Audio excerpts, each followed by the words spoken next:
कांग्रेस विपक्ष में है राजस्थान में, और इस नाते वो अपनी विपक्ष की भूमिका को निभाने के लिए अब सदन से लेकर और सड़क तक पूरी कोशिशें करती हुई नजर आ रही है। बिजली और पानी, जनता से जुड़े हुए ये खास मुद्दे जिनको लेकर विपक्ष ने अब कमान संभाली है, पूरे संभाग स्तर पर वो इसे पूरे राजस्थान में करने जा रही है। कोटा में जो प्रदर्शन हुआ है, उस दौरान प्रदर्शन के बीच हालात थोड़े से नाजुक होते हुए नजर आए, क्योंकि जो भीड़ थी उसको नियंत्रित करने के लिए वाटर कैनन तक का इस्तेमाल करना पड़ा पुलिस प्रशासन को। लेकिन इस बीच सत्ता पक्ष का ये कहना है कि वो खुद सड़क पर उतरकर मुख्यमंत्री के स्तर पर मुख्यमंत्री खुद सड़कों पर जा रहे हैं और हालात का जायजा ले रहे हैं। पानी की किस तरह की समस्याएं हैं, बिजली की किस तरह की समस्याएं हैं, उनको नजदीक से समझ रहे हैं। लेकिन विपक्ष का ये कहना है कि अभी तक धरातल पर कोई काम नहीं हुआ और इसीलिए विपक्ष को अपनी भूमिका निभाते हुए आना पड़ रहा है। भीषण गर्मी के बीच लगातार बिजली की अघोषित कटौती हो रही है, जिसकी वजह से कई तरह की दिक्कतें आ रही हैं और पानी पीने के लिए लोगों को कतारों में घंटों इंतजार करना पड़ता है। और जब पानी के टैंकर वहां पर आते हैं, एक तो बहुत ज्यादा पैसे लेकर वो पानी के टैंकर आते हैं, उनकी ब्लैकमेलिंग हो रही है, और दूसरा जब वो आते हैं तो वहां पर ऐसी कतार लगती है जैसे झुंड वहां पर जो एकदम से टूट पड़ता है पानी लेने के लिए। फिलहाल ये जो हालात हैं, क्या सिर्फ ये मुद्दे सियासत के लिए ही इस्तेमाल हो रहे हैं? क्योंकि ऐसा नहीं है कि अभी ही इस तरह के विपक्ष के प्रदर्शन है। जब पिछली बार कांग्रेस की सरकार हुआ करती थी तो बीजेपी भी इस तरह के प्रदर्शन करती थी।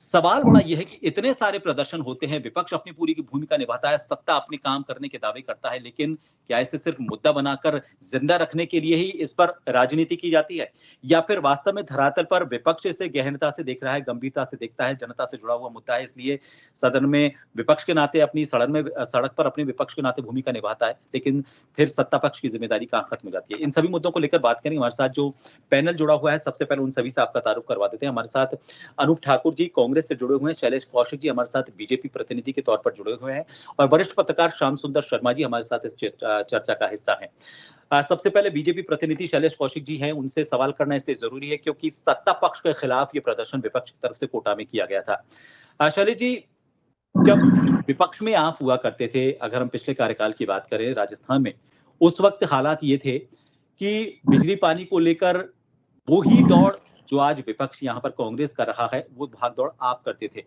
आप अब जबकि सत्ता पक्ष में हैं, तो इनका निदान करने के लिए जो आप मांगे विपक्ष में होने के दौरान पिछली सरकार में किया करते थे, उन मांगों को अगर आप पूरा कर दे तो मुझे लगता है कि सड़क पर ना तो आम जनता को उतरना पड़े और ना ही विपक्ष को उतरना पड़े।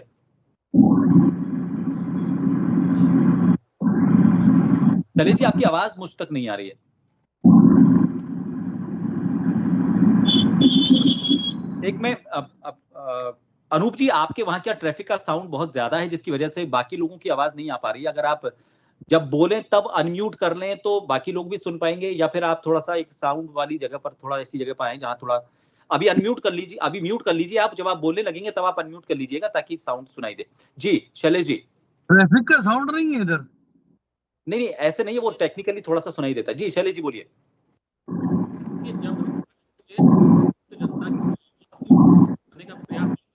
अनूप जी आप म्यूट कर लीजिए, आपकी वजह आपको ट्रैफिक का साउंड, हाँ अब ठीक है, अब बोलिए शैलेश जी। जब हम विपक्ष में थे तो निश्चित रूप से लगातार जनता की आवाज और जनता की समस्याओं को सड़क पर उठाने का काम करते थे। भारतीय जनता पार्टी की सरकार आई है तो हमने जो बिजली की समस्या है, जो निश्चित रूप से पिछले 5 साल में गहलोत सरकार थी, इन्होंने बिजली के स्थायी समाधान के लिए कोई भी प्रयास नहीं किए।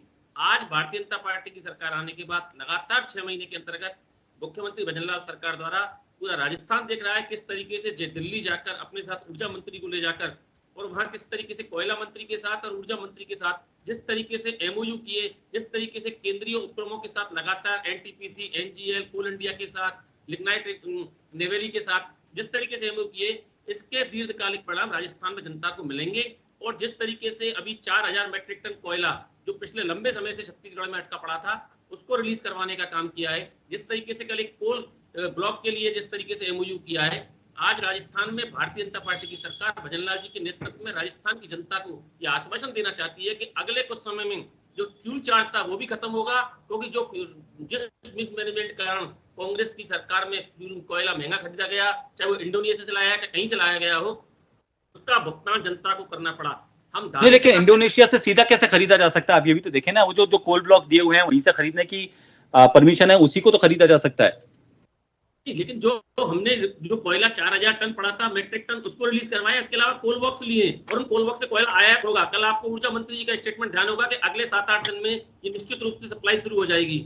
इसके अतिरिक्त जिस तरीके से हमारे राजस्थान में एक प्रकृति में सौर ऊर्जा और पवन ऊर्जा का बहुत बड़ा एक स्कोप है और जिस पर लगातार काम करने के लिए आवश्यकता है, माननीय मुख्यमंत्री जी ने इसके लिए सौर ऊर्जा, अक्षय ऊर्जा, इनके लिए 31,825 मेगावाट के लिए जो एमओयू किए हैं जब 10 मार्च 2024 को 3 महीने के अंतर्गत, और आज उनके परिणाम धीरे धीरे आएंगे जब जिस तरीके से जब ये संयंत्र स्थापित होंगे।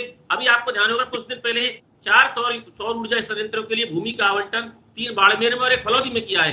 तो इस तरीके से ये जिस तरीके से लॉन्ग टर्म प्रोजेक्ट पर राजस्थान की सरकार काम कर रही है और बिजली में राजस्थान को आत्मनिर्भर बनाने की ओर काम कर रही है, ताकि जो समस्या टाइम पर होती हैं उनका निदान हो सके और जनता को वास्तविक राहत मिल सके। चलिए, हमारे साथ अनूप जी हैं। अनूप जी, आप देखिए, सवाल मेरा उनसे ये था, उन्होंने कहा कि इतना ज्यादा काम हुआ है पवन ऊर्जा को लेकर, सौर ऊर्जा को लेकर उन्होंने बात कही, साथ ही कोयले की कमी की वजह से जो पावर प्लांट बंद होने की कगार पर आ गए थे, वहां पर उनके नए एमओयू को लेकर उन्होंने बात की। पिछले समय से काम अटका पड़ा था। इनका कहना है कि 6 महीने की सरकार, उसमें भी काफी महत्वपूर्ण काम हुए हैं और विपक्ष जबरदस्ती इस पूरे मामले को लेकर प्रदर्शन कर रहा है। लगातार काम हो रहे हैं, नहीं करती सरकार तो प्रदर्शन करना था। अनम्यूट कर लीजिए सर, अब आप बोल रहे हैं, अनम्यूट कर लीजिए सर, आपने म्यूट किया ना, उसको अनम्यूट कर लीजिए, अब बोलिएगा सर जी। प्रभात जी देखिएगा, ये 5 महीने की सरकार कर रहे हैं। 5 साल पहले वसुंधरा राजे जी राजस्थान में काबिज थी। पिछले 10 वर्षों से 2014 से 2024 तक केंद्र में भारतीय जनता पार्टी की सरकार है। दिया कुमारी जी जाती है, निर्मला सीतारमण से मिलती है, यहाँ गाना गाती हैं कि मैं ऊर्जा के सेक्टर में बात करके आई हूं। ऊर्जा मंत्री जी कहते हैं कि हम कॉल ब्लॉक ले रहे हैं। इंडोनेशिया से कोयला आया था प्रभात जी, कौन लेके आया था? माननीय मोदी जी के मित्र लाए थे और 12,000 करोड़ रुपए का घोटाला हुआ था। ये बातें अलग है, इन पे अमली जामा ये नहीं पहना पाए। 10 साल से आप आंकड़े पता कीजिए प्रभात जी कि जब पूरे देश में भारतीय जनता पार्टी की केंद्र में सरकार काबिज है, विंड पावर पे कौन सा काम हुआ? आप देखिएगा, ऊर्जा के सेक्टर में इन्होंने कोई नए आयाम स्थापित नहीं किए। विंड पावर पे काम किया था, कांग्रेस की गवर्नमेंट ने किया था। ये जो एक पन बिजली घर है गांधी सागर में, ये भी कांग्रेस की देन है। विंड पावर पे कांग्रेस ने काम किया था। कांग्रेस के राज में राजस्थान में 100 से 200 यूनिट बिजली भी फ्री देने का काम कांग्रेस ने किया, गरीब के लिए काम भी किया। इन्होंने तो ये हाल कर दिए कि इंदिरा रसोई की गरीब की रोटी की थाली भी छीन बगे। तो आप देखिएगा, और पानी की बात करें तो मैं कहना चाहता हूं प्रभात जी, पानी के हालात तो ये हैं कि 14,000 करोड़ रुपए विधानसभा में ईस्टर्न राजस्थान केनाल प्रोजेक्ट के लिए हमने स्वीकृत की है, लेकिन सिर्फ और सिर्फ केंद्र ने मंजूरी इसलिए नहीं दी राष्ट्रीय परियोजना की कि इसका राजनीतिक लाभ कहीं कांग्रेस पार्टी को नहीं मिल जाए। तो आप देखिएगा, एक तरफ तो गजेंद्र सिंह शेखावत जल संसाधन मंत्री राजस्थान से थे, उनकी जिम्मेदारी थी, नैतिक जिम्मेदारी थी कि राजस्थान के 13 जिले लाभान्वित होते, खेतों को सिंचाई के लिए पानी मिलता, 13 जिलों के लोगों को पीने का पानी मिलता। वर्तमान हालात ये हैं, गर्मी के चलते पीने का पानी नहीं है। और आप देखिएगा, हमने जो आज प्रदर्शन किया, ये पेपर लीक की बात करते थे, आज नीट पे ये लोग मौन हैं। ये कहते हम ऐसा कर रहे हैं, वैसा कर रहे हैं। 23 लाख छात्रों के भविष्य के साथ खिलवाड़ हो जाता है और धर्मेंद्र प्रधान जी, इनके मंत्री महोदय, कहते हैं गड़बड़ी नहीं हुई, फिर बाद में समझ आता हुई है। अरे तो आप देखिएगा, ये दोहरा चरित्र क्यों है? और महिला अनूप जी किसी नहीं, लेकिन कोई जांच का समय तो देना चाहिए ना। ये दोहरा चरित्र तो कैसे बोलेंगे इसको? वही शुरू में उन्होंने ये कहा है कि जब पता चलेगा उसी के बाद तो इस बात को स्वीकारेंगे ना कि कोई गलती हुई। खैर ठीक है, मैं, हमारे साथ श्याम सुंदर जी अभी जुड़े हुए हैं। श्याम जी, आपके पास आना चाहूंगा। देखिए, आपने देखा इतने लंबे समय से कुछ मुद्दे ऐसे हैं जो सियासत में बिल्कुल जिंदा हमेशा रखे जाते हैं। बिजली, पानी, मैं तो ये कहता हूं कि अब मूलभूत मुद्दों से ऊपर उठकर जो सियासत को सोचना चाहिए था, वहां तक तो सियासत पहुंच ही नहीं रही है। 5 साल बदलते हैं लेकिन मुद्दे कभी नहीं बदलते। 5 साल नहीं, मैं कहता हूं कि आप 10 साल 15 साल भी अगर किसी सरकार को कंटिन्यू अगर दे देना काम करने का राजस्थान में, उसके बाद भी पानी और बिजली को लेकर यूं ही सड़कों पर मांग होती रहेगी। क्यों, क्या वजह? क्या मुझे नहीं लगता कि जनता इस चीज को समझती नहीं है, लेकिन क्या करे, उसकी मजबूरी है। इन्हीं मुद्दों पर उसको वोट भी देना पड़ता है। आज का प्रदर्शन रहा, उस प्रदर्शन को लेकर आप क्या कहेंगे? प्रभात जी, कोटा में प्रदर्शन हो रहा है जहाँ जी। पानी और बिजली का सबसे ज्यादा उत्पादन होता है। अब देखिएगा कि कांग्रेस के प्रदेश अध्यक्ष अभी स्वास्थ्य लाभ लेके आए हैं बेंगलोर से 10 दिन के बाद। अब क्योंकि राजस्थान में वापस आ गए हैं तो वो देखिएगा उनका प्रदर्शन करना स्वाभाविक भी है। और जिस प्रकार से कोटा के जो कैंडिडेट जो बीजेपी के कभी हुआ करते थे आजकल कांग्रेस के हैं, उनके नेतृत्व में आजकल ये कर रहे हैं, क्योंकि उनको चुनाव के दौरान जिस प्रकार की समस्याओं को ग्रस्त होकर के होना पड़ा। मैं आज देख रहा था कि गोविंद सिंह डोटासरा जिस मर्यादाओं की बात करते हैं वो मर्यादा के अंतर्गत कैसे बोल रहे थे, मुझे नहीं पता आरूप जी, क्योंकि उस पर तो कुछ बोले ही नहीं। जिस प्रकार से आईजी के ऊपर छीटाकशी हो रही थी, क्योंकि आपको अधिकार है बोलने का बोले, लेकिन क्योंकि आप विधानसभा का सत्र आने वाला है, आप तैयारी करके विधानसभा के सत्र में उनको जवाब देने का प्रयास कीजिएगा। लोकसभा का सत्र शुरू हो गया आज से। आपके तो 11 एमपी अब आप और आप समझ में आए जीतने वाले आए हैं, तो अब आप जाकर के दिल्ली में राष्ट्रपति का अभिभाषण होगा, उसके बाद आपके सांसदों को मौका मिलेगा बोलने का, तो आप वहां जाकर के दर्ज कराइए ना। क्यों नहीं कराते? कराने का तरीका है, क्योंकि आपको उपचुनाव में माहौल बनाना है अपने पक्ष में और अपने हारे हुए प्रत्याशी को संबल देना है, कार्यकर्ताओं का जोश खरोश बढ़ना है। इसलिए आज कोटा में प्रदर्शन हुआ, होना भी चाहिए। प्रदर्शन करना विपक्ष का अधिकार है, करने के लिए कोई दिक्कत नहीं है। आज जिस प्रकार से शासन ने, अब ज्यादा उत्साहित लोग हो गए। अब क्या है कि मूल रूप से कांग्रेस के लोग ज्यादा कम थे शायद। हमारे जो अभी हाल ही में जो लोकसभा का चुनाव लड़ा है उनके समर्थक ज्यादा हैं आजकल, क्योंकि वो उत्साहित है कि हमारे नेता को किसी प्रकार से दिक्कत ना हो। आज जिस प्रकार से प्रदर्शन आक्रोश ज्यादा दिखाने का प्रयास किया गया, जबकि कांग्रेस के कार्यकर्ता तो संयमित थे, अरूप जी को पता होगा। लेकिन जिस प्रकार का माहौल बन गया तो प्रशासन को तो अपना बचाव के लिए जो कुछ करना पड़ता किया, हिरासत में भी लिया गया। लेकिन प्रतिपक्ष के नेता और देखिए प्रदेश अध्यक्ष निश्चित रूप से अभी सचिन पायलट तो विदेश हैं, अभी 25 तारीख को लौट के आएंगे, अरूप जी को पता होगा कि, और पूर्व मुख्यमंत्री जी बीमार हैं, वो उनके डिलीवरी से, इसलिए वो वहां पर मौजूद है, अपनी मजबूरी है। तो अब देखिए कांग्रेस के दो ही नए, देखिए एक तो गोविंद सिंह डोटासरा अपने पहले भी घूमे थे, वो प्रदेश में वापस घूम रहे हैं, अच्छी बात है, घूमना चाहिए। और प्रतिपक्ष के नेता को साथ लेके जा रहे हैं तो एक थोड़ा संबल भी बनता है, क्योंकि विधानसभा में आप अपनी आवाज को प्रखर तरीके से दोनों लोग उठा सकते हैं। और आपके, क्योंकि आपके पास विधायकों की संख्या अभी कम हुई है, फिर बाद में ज्यादा हो जाएगी, वापस से 65 लोग हो गए आपके, पहले तो आपके 70 थे तो 65 ही हो गए हैं। तो अब निश्चित तौर पर उस 5 उपचुनाव को जीतने के लिए जो कुछ माहौल बनाना है, अच्छी बात है। कांग्रेस अगर प्रदर्शन कर रही है करे, लेकिन प्रदर्शन किस बात का कर रही है, ये तो आपने आज प्रदर्शन में जिस प्रकार का गोविंद सिंह डोटासरा का आपने भी भाषण सुना होगा, मैंने तो सुना, आपने सुना ना, उन्होंने जिस प्रकार से आईजी के खिलाफ जो कुछ कहा, अरूप जी अगर बता दें कि ऐसा बोलना चाहिए क्या किसी अधिकारी के खिलाफ, तथ्य है तो लाओ। आप विधानसभा में आप सदस्य हैं, आपके प्रतिपक्ष के नेता हैं, आप मुख्यमंत्री को जाकर के पेश करो सारी चीजें। मना नहीं करता, जवाब देना चाहते। जी आऊंगा सर आपके पास, आऊंगा सर आपके पास। और मैं कह रहा हूँ कि हाँ, हो सकता है कि ओम बिरला का समर्थन करते हैं, क्योंकि अंदर से होता है साधनों का सदुपयोग सत्ताधारी पार्टी करती। मैं हमेशा कहता हूँ दुरुपयोग नहीं कहता, मैं सदुपयोग कहता हूँ। हाँ, जिस अधिकारी को लेके आए वो परोपकार करता होगा, लेकिन उस समय से आपका बोलने का अधिकार इस प्रकार का नहीं होता। आपके पास तथ्य है तो फिर आपके पास तो बहुत सारे साधन हैं। आपके पास तो देखिए राष्ट्रपति भी बैठे हैं, प्रधानमंत्री भी बैठे हैं, आपके प्रतिनिधि दोनों जगह। आपको ये कहने की जरूरत नहीं, क्योंकि पहले तो आप दूसरों के भरोसे केवल एक प्रतिनिधि था राज्यसभा में, अब तो आपके राज्यसभा में बाहर वाले हैं नहीं, लेकिन आपके लोकसभा में तो आपके प्रतिनिधि जीत के गए, तो राष्ट्रपति को भी दे सकते हो और आप राज्यपाल को, आपका अधिकार है, करना चाहिए, इसमें कोई दिक्कत नहीं, मैं उसके लिए गलत नहीं मानता। लेकिन भाषा की संयमता आज अरूप जी, जो आप, मैं कह रहा हूँ, मैं अगर गलत कह रहा हूं तो मैंने सुना इसलिए कह रहा, क्या भाषा की संयमता तो आपको रखनी पड़ेगी।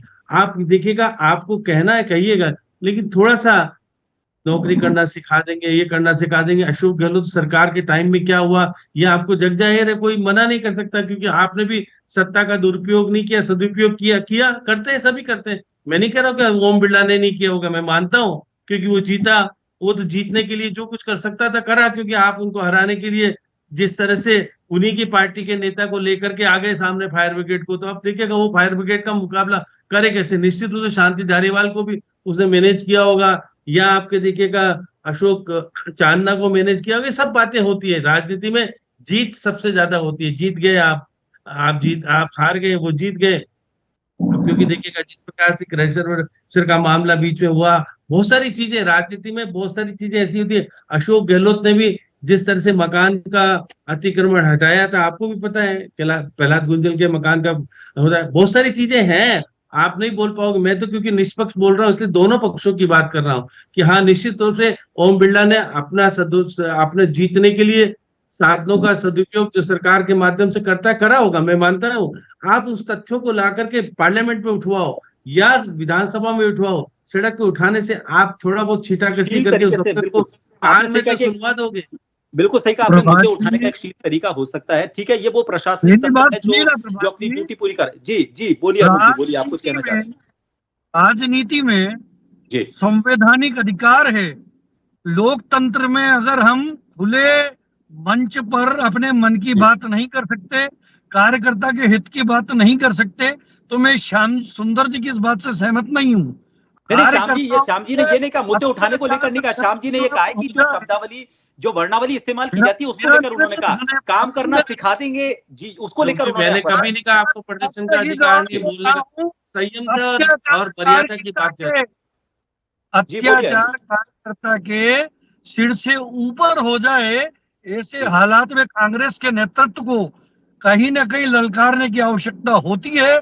वो उसका एक मंच है ना, उसके लिए ही तो कह रहे हैं। श्याम जी ने यही कहा ना, आपके पास सदन है ना, उसके लिए मंच। आप शिकायत कीजिए उनकी, अगर प्रशासनिक अमले से आपको भारतीय जनता पार्टी के नेता, उनके शब्द और इनके मंत्रियों की शब्दावली प्रश्न चिन्ह लगाए जाए तो उन पे लगाए जाए। नहीं तो नहीं, उन पर भी लगता है प्रश्न, अनूप जी, प्रश्न चिन्ह उन पर भी लगता है, लेकिन इसमें कंपटीशन थोड़ी है कि अगर वो भी इस्तेमाल करे तो हम भी इस्तेमाल करें। चलिए मैं लौटूंगा आपके पास सर। राजस्थान के शिक्षा मंत्री के जो शब्द हैं, क्या उनके चयन अच्छे हैं? नहीं, मान लिया सर, लेकिन उससे कंपटीशन थोड़ी, उसमें कोई कंपटीशन थोड़ी करना है। मैं कह रहा हूँ, अगर किसी ने, अगर आपको लग रहा है किसी ने गलत शब्द, तो कंपटीशन नहीं होना चाहिए। हाड़ौती का जो नेता होता है वही होता है, वो हाड़ौती के नेता है, वो कोई बाहर के नहीं, आप ही के। चलिए मैं शैलेश जी के पास आना चाहूंगा जी। प्रहलाद गुंजन को आपने ले लिया और वो उसके बाद खा लिया, तो आपको बोलना चाहिए कि भारतीय जनता पार्टी का जो संयम है, वही कहा उन्होंने यही कहा। मैंने अभी ये मुद्दा आने वाला है, तो आप बोलोगे तो मैं उसके ऊपर बोलूंगा। निश्चित रूप से शिक्षा मंत्री को इस प्रकार का बयानबाजी नहीं करनी चाहिए। आपने देखिएगा करोड़ीलाल मीणा उसका विरोध उनका जवाब दिया है, बिल्कुल उन्होंने विरोध जताया है, विरोध भी हुआ उनका, और उस पर प्रतिक्रिया भी आई है। वही है, उस पर प्रतिक्रिया। मैं लौटूंगा आप दोनों के पास, शैलेश जी के पास जाना चाहूंगा। मैं लौटूंगा अनूप जी, लौटूंगा आपके पास, अनूप जी आपके पास लौटूंगा। मैं भी एक बार शैलेश जी के पास जाना चाहूंगा। मैं लौटूंगा सर आपके पास, आप दोनों के पास लौटूंगा। एक बार शाम जी मैं लौटूंगा आपके पास। एक बार मैं शैलेश जी के पास जाना चाहूंगा। शैलेश जी, आपने भी दोनों की बातों को सुना। इनके ये कहना है कि जब तक विपक्ष अपनी भूमिका नहीं निभाता तब तक सत्ता पक्ष काम नहीं करता। 6 महीने के कार्यकाल को लेकर गुणगान तो किया जा रहा है, सवाल पूछे जा रहे हैं कि 6 महीने का कार्यकाल बहुत अच्छा है। सौर ऊर्जा को लेकर, पवन ऊर्जा को लेकर कई तरह के सौदे किए गए हैं, कई तरह के एमओयू किए गए हैं, और वो धरातल पर उतरकर लोगों के बीच में जाकर वो कर रहे हैं। लेकिन विपक्ष का ये कहना है कि सारी चीजें सिर्फ दिखाने के लिए हो रही है। असल में जो जनता, जिसको अघोषित बिजली कटौती, आप देखिए किसानों को अगर अघोषित बिजली कटौती का सामना करना पड़ेगा, तो अभी तो मानसून आने वाला है, ऐसे में अगर उसको उससे ठीक पहले अगर इस तरह के हालात होंगे, तो कहां तो अपनी फसल को उपजाऊ बना पाएगा, फसल को अच्छी तरह से कमा पाएगा। और जब हम किसानों की आय दोगुनी करने की बात कहते हैं, तो बिना बिजली के वो बेचारा कैसे काम करेगा? चलिए जी। देखिए, अभी हमारे मित्र अनूप जी कह रहे थे, आप जानते हैं कि जो बिजली का संकट है, इसके लिए स्थायी समाधान की आवश्यकता होती है। कांग्रेस सरकार के दौरान 5 साल के अंतर्गत ना तो कोई नया पावर प्लांट लगाया गया, न जब पावर प्लांट थे उनकी क्षमताओं को बढ़ाया गया। दूसरा आपको ध्यान होगा कि सुनना बंद कर दें। अनूप जी आप बोल रहे थे जब मैं शांत था, अगर आपको एक बार अनूप जी मैं भी आपकी चीजें बोल सकता हूँ, लेकिन डिबेट अनूप जी अगर दो लोग बोलेंगे सुनाई नहीं देगा, एक बार ये बोले फिर उसके बाद मैं आपके पास समय दूंगा उसका। जी मैं काउंटर करने का समय दूंगा अनूप जी, मैं आपको काउंटर करने का समय दूंगा। अनूप जी ऐसे किसी की आवाज नहीं सुनाई देगी। दूसरी बात सुनिए, अनूप जी आपने जो बिजली का सौदा किया जो 34,008। चलिए जी एक मिनट अनूप जी, मैं कह रहा हूँ एक बार रुकिए, आप एक बार उनको सुन ले, फिर उसके बाद आप काउंटर के, जब तक आप पूरा नहीं सुन पाएंगे ना अच्छी तरह से काउंटर भी नहीं कर पाएंगे। चलिए जी। मैं ये कह रहा था, ना तो पावर प्लांट बढ़ाए, ना पावर प्लांट की क्षमता बढ़ाई। दूसरा जो बिजली लौटाने का एग्रीमेंट किया था दूसरे स्टेट से जो खरीदी थी, उसका टाइम पीरियड मार्च टू सितंबर, जो राजस्थान का पीक टाइम होता है बिजली का, तो उस दरमियान हमने इस शासन काल के दौरान इस 6 महीने के अंदर राजस्थान की जनता को राहत देने के लिए, पिछली साल जो कांग्रेस ने 160 लाख यूनिट बिजली खरीदी, हमने 400 से 600 लाख यूनिट 30 करोड़ रुपए प्रतिदिन भुगतान किया है, ताकि आम जनता को राहत मिल सके। क्योंकि हमें इनके द्वारा जो सौदा किया गया था, जो गलत सौदा ठीक था, लेकिन जिसका टाइमिंग गलत था लौटाने का, उसको भी पूरा किया और जनता को बिजली खरीद कर भी दी।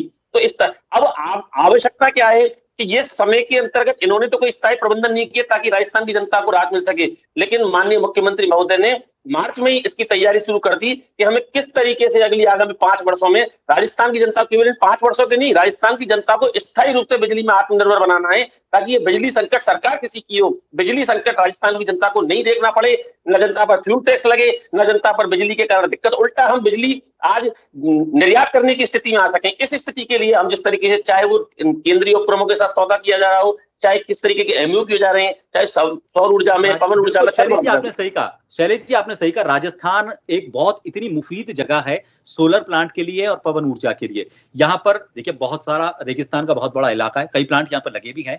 पिछली सरकार ने एमओयू भी किया था, अडानी के साथ एमओयू हुआ था, किस तरह से परिणति तक नहीं पहुंच पाया उसके अलग कारण हो सकते हैं, सियासी कारण भी हो सकते हैं और प्रबंधकीय मैनेजमेंट रीजन भी हो सकते हैं। लेकिन अब अनूप जी आपके पास लौटना चाहूंगा, आप कुछ कहना भी चाह रहे थे, उसका भी काउंटर कीजिएगा। ये बात सही है, पिछले अगर सरकारों की बात करें तो ये जरूर है कि उन्होंने छूट दे दी थी सरकार आम आदमी को, लेकिन जो बिजली खरीद को लेकर यही बात जब वसुंधरा राजे ने जब शासनकाल अपने हाथ में लिया था, उस वक्त पिछली गहलोत सरकार के ऊपर भी उन्होंने कहा था कि ये कहा था कि अर्थव्यवस्था को बिगाड़ दिया इस बिजली के तंत्र ने, और बिजली हमें बहुत बड़ा आर्थिक बोझा देकर अजी सरकार हमें सौंपी है। अब अगर इसी तरह से इंप्लीमेंटेशन अगर सही तरीके से नहीं किया जाएगा तो बिजली का जो भार है वो आम जनता को, बार बार आप देख रहे हैं कि बिजली के भार सरचार्ज बढ़ा दिया, ये चार्ज बढ़ा दिया, वो चार्ज बढ़ा दिया, लेकिन 5 साल का आपके पास जब शासनकाल था, मुफ्त बिजली देना या फिर उसमें रियायत देना ये अलग चीज है, लेकिन आखिर बिजली में बहुत ज्यादा रियायतें देना ये भी तो आर्थिक बोझ बढ़ाता ही है ना बिजली विभाग का। अनूप जी। प्रभात जी देखिएगा, जहां हम बात कर रहे हैं ये बार बार दोषारोपण, पिछली सरकार ने ऐसा नहीं किया। मैं कहता हूं पूरे 10 सालों से केंद्र में आपकी सरकार थी, केंद्र सरकार ने कितने नए पावर प्लांट लगाए, कितनी विंड पावर पे काम किया, कितना सोलर एनर्जी पे काम किया, वो बताना चाहिए। लेकिन सोलर एनर्जी को लेकर तो यहाँ पर वो जो उन्होंने अरे अडानी के साथ उन्होंने मीटिंग की थी, गहलोत साहब ने खुद ने मीटिंग की थी, ऊर्जा मंत्री ने मीटिंग की थी, आपके उस वक्त जो शकुंतला रावत जी उनकी मीटिंग हुई थी, लेकिन वो कहां धरातल पर उतरी। जी 2 मिनट का समय दे तो मैं बताऊं कब इन्होंने क्या घोषणा की। अनूप जी बोलिए अनूप जी। केंद्र सरकार ने ये नहीं देखा, जिस मुद्दे पर, महंगाई के मुद्दे पर केंद्र सरकार काबिज हुई 2014 के मैनिफेस्टो में, केंद्र सरकार के मैनिफेस्टो में था, भाजपा के मैनिफेस्टो में था कि महंगाई कम करेंगे, लेकिन महंगाई के हाल पानी पर नहीं बोलेंगे, लाइट पानी पर नहीं बोलेंगे, बिजली पर नहीं है, बिजली की ही बात कर रहा हूँ। हर क्षेत्र में महंगाई के खाद्य पदार्थों में नहीं बढ़ी है, उसकी रोकथाम की बात इन्होंने नहीं की थी। मैं कहता हूं कहीं भी अपनी बात पर ये काबिज नहीं रह पाते। वर्तमान में पेशेंट को ऑक्सीजन रिक्वायर्ड है, अभी पेशेंट को ऑक्सीजन चाहिए, और ये कहते हमारा एमओयू हो गया, 5 साल बाद 7 साल बाद इसके परिणाम सुखद होंगे। जी चलिए अनूप जी समय कम है जी। करने वाले को खेत में पानी आज चाहिए, बिजली की आवश्यकता आज है, 4 साल बाद भूमिका निभाइए। अनूप जी की सरकार चलिए, मैं समय कम है, क्या- मैं आपकी बात पहुंच गई, अनूप जी आपकी बात पहुंच गई। एक बार हमारे साथ, क्योंकि समय कम है, अभी हमारे साथ श्याम जी भी जुड़े हुए हैं। श्याम जी, क्या आप ये मानते हैं कि जितने भी धरने प्रदर्शन किए जा रहे हैं विपक्ष की तरफ से या फिर सत्ता पक्ष की तरफ से जो अपनी बात कही जा रही है कि हम पूरे धरातल पर काम कर रहे हैं, असल में इसका हकीकत से कोई नाता नहीं है और ये सारा का सारा जो भी किया जा रहा है उपचुनावों के मद्देनजर 5 सीट पर जो हो रहा है वो ही फोकस में है, सारी चीजें उसके इर्द गिर्द हैं, जनता की समस्या से इसका कोई लेना देना नहीं है असल में, क्या आपको लगता है? अब अरूप जी को पता है कि वसुंधरा राजे उदयपुर में थी, उन्होंने किस तरह की भाषा का उपयोग किया, ये शैलेश जी को पता है। अब देखिए, शैलेश जी की पार्टी में आजकल थोड़ा बहुत ठीक ठाक नहीं चल रहा। आजकल पहली बार मैंने देखा श्यामा प्रसाद मुखर्जी के कार्यक्रम में मुख्यमंत्री शामिल नहीं हुए। संगठन का कार्यक्रम अलग हुआ और सत्ता का कार्यक्रम अलग हुआ, जिसमें कि डॉक्टर अरुण चतुर्वेदी सत्ता वाले कार्यक्रम में पहुंचे, क्योंकि उनको भविष्य में लगता है कि 2 साल से टिकट मिल जाएगा तो मैं चुनाव लड़ लूंगा। अब देखिएगा, ये चुनावी प्रक्रिया शुरू हो गई है। देखिए, निश्चित रूप से अरूप जी चाहे भले कुछ भी कहें, इनकी पार्टी में भी एक है नहीं। आज सचिन पायलट आज गए होते, उसके बाद ही कोई प्रदर्शन कर तो प्रदर्शन अच्छा भी हो सकता था। निश्चित रूप से प्रदर्शन ठीक था। देखिए, पार्टी को अधिकार है प्रतिपक्ष को अपनी बातें कहने का, और देखिएगा जिस तरह की कमियां हैं तो उसको उजागर करने का भी अधिकार है, लेकिन मर्यादा दोनों पक्षों को रखनी चाहिए, भले कोई भी पक्ष हो। अब देखिएगा, शिक्षा मंत्री द्वारा जो कुछ कहा गया उसमें देश में बवाल हुआ। राजकुमार रोत ने बहुत तरीके से सारी बातें कही। अरूप जी, आपकी पार्टी ने भी कहा और आज अध्यक्ष जी ने खुद ने कहा कि 16 मुकदमे हैं। तो आप तो सत्ता में थे जब, ये तो सत्ता में नहीं थे, तो अंदर क्यों नहीं किया? 16 मुकदमे थे, हिस्ट्री शीट आपने क्यों नहीं खोली? अब हिस्ट्री शीट की इनकी पार्टी में जब ये मंत्री है तो हिस्ट्री शीट खुलेगी क्या? आप भी पता है सारी बातें। तो इसलिए निश्चित रूप से जिस प्रकार से जहां आपको अधिकार था वहां नहीं करा, क्योंकि आपके ऊपर प्रहार करते हैं। आप गोविंद सिंह डोटासरा के ऊपर व्यक्तिगत प्रहार क्योंकि मदन दिलावर करता है, निश्चित रूप से जिस प्रकार से करना चाहिए नहीं करना चाहिए तरीके से। आपको जो कोई तथ्य है तो आपके पास विधानसभा है, आप उठाओ सारी चीजें, आपको अधिकार है। और नोटिस देकर के, क्योंकि विधानसभा में भी संबंधित को नोटिस देना पड़ता है, उसके बाद मामला आता है, बहुत सारी नियम प्रक्रिया है। इसलिए अब सड़क पे तो कुछ भी बोलो, कौन रिकॉर्ड करता है, कौन क्या कहता है, कह देंगे भाई तो माहौल था इसलिए हमने बोल दिया। अब देखिए, सारी चीजें हैं आपके पास। आप एक पार्टी के प्रदेश अध्यक्ष हो, देखिए जनरल कार्यकर्ता अगर कोई कह दे तो उसकी कोई मान्यता नहीं होती, कुछ नहीं होता। लेकिन एक प्रदेश अध्यक्ष होने के नाते, प्रतिपक्ष के नेता होने के नाते आपको संयमता और मर्यादा बरतनी पड़ेगी, क्योंकि आपके पास और बहुत सारे अधिकार हैं। अब आम कार्यकर्ता और आप में तो अंतर रहेगा। अब निश्चित रूप से आपको अधिकार है, कुछ कमियां हैं रही होगी, मैं निश्चित रूप से मानता हूं। जिस प्रकार से अगर लोकसभा का अध्यक्ष कितने से कितने वोट पर आ जाता है तो निश्चित रूप से आहत तो होती है। अब देखिए, जीतने के लिए हर कोई चुनाव लड़ता है, हारने के लिए कौन लड़ता है? अब प्रहलाद गुंजल तो जीतने के लिए आया था भाजपा छोड़ करके कांग्रेस में, ये भी इनको भी पता है।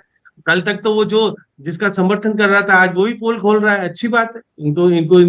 इनको अधिकार मिला और सियासी धर्म निभा रहे हैं, सियासी धर्म निभाया जा रहा है हर किसी की तरफ से। लेकिन मुझे लगता है कि इस सियासी धर्म के बीच में जनता से जो किया वादा था, इलेक्शन में कैंपेनिंग करते हैं, चुनाव प्रचार के दौरान मंच संभालते हैं, मंच से बड़ी पानी नहीं प्रभात जी, पानी बिजली को लेकर के कोटा में प्रदर्शन हो रहा है। और फिर वहां पर तो कुछ कहा जा रहा है और पानी बिजली गायब हो गई। वहां तो फिर आईटी के खिलाफ जो आरोप प्रत्यारोप जो कुछ लगे, दिलावर के जो भी लगने चाहिए लगाए इन्होंने, राजनीतिक तौर पर जो लगने चाहिए थे वो हुआ। और फिर देखिए, पुलिस ने भी अपना धर्म निभाया, कैनन भी चलाई और उनको हिरासत में लेकर के अपना पूरी तरीके से चिमटा दिया। कोई ज्यादा चोट वोट नहीं लगी, किसी के लगी हो तो अरूप जी को पता होगा। हिरासत के वक्त फोटो सेशन भी हुए जिसको अपना पॉलिटिकल बायोडाटा बनाने के लिए। खैर ठीक है, ये सियासत का एक ये भी पहलू है। लेकिन ये बात सही है कि सियासी धर्म निभाते हुए ये बात जरूर है कि उनको सिर्फ ऊपरी तौर पर उन मुद्दों को नहीं लेकर आया जाना चाहिए, क्योंकि जनता से अगर जुड़ाव रखना है, वापस सत्ता में अगर आना है, तो इन मुद्दों को लेकर गंभीरता से विचार किया जाना चाहिए। जगह और उसको लेकर भी हम बात नहीं करते। हो सकता है कि पूरे संभागों में, अलग अलग संभागों में जाने के सिलसिले में कोटा गए हों, लेकिन ये मुद्दा अगर जमीन से जुड़ा हुआ है तो ये मुद्दा खत्म कैसे हो 5 साल में, विपक्ष इसमें इसको खत्म करने में कैसी भूमिका निभाए, ताकि जब वो सत्ता में पक्ष में आने के लिए अगले 5 साल बाद चुनाव प्रचार करने के लिए उतरे तो कम से कम बिजली पानी को लेकर तो उसको बात नहीं करनी पड़े, इससे ऊपर उठे हुए मुद्दों को लेकर बात करनी पड़े। बहुत बहुत शुक्रिया आप सभी का हमारे साथ खास खबर में जुड़ने के लिए। नमस्कार।